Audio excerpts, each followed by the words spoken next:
اس کے سارے جسم میں مجھے اس کی آنکھیں بہت پسند تھیں۔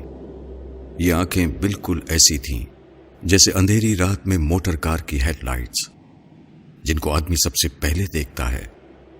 آپ یہ نہ سمجھیے کہ وہ بہت خوبصورت آنکھیں تھیں، ہرگز نہیں۔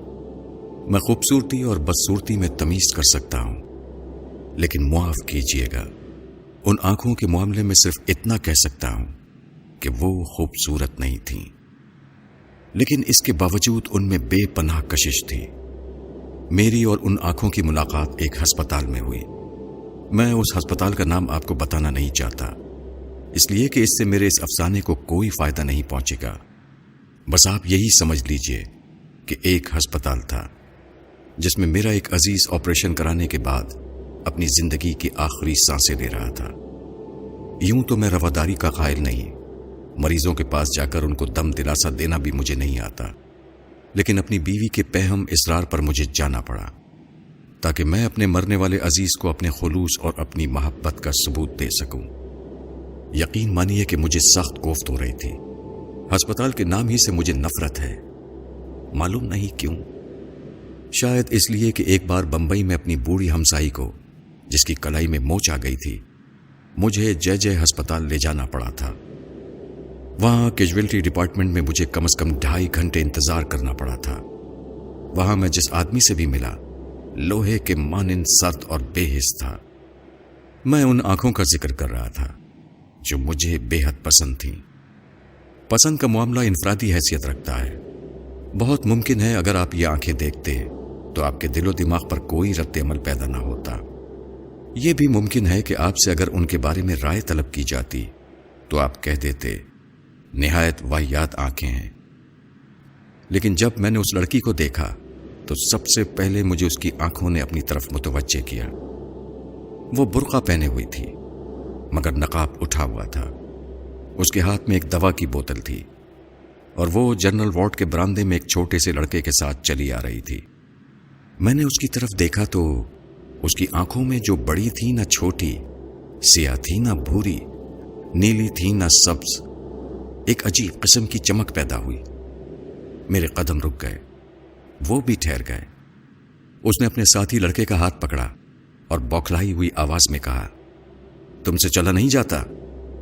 لڑکے نے اپنی کلائی چھڑائی اور تیزی سے کہا، چل تو رہا ہوں، تو تو اندھی ہے۔ میں نے یہ سنا تو اس لڑکی کی آنکھوں کی طرف دوبارہ دیکھا۔ اس کے سارے وجود میں صرف اس کی آنکھیں ہی تھیں جو مجھے پسند آئی تھیں۔ میں آگے بڑھا اور اس کے پاس پہنچ گیا۔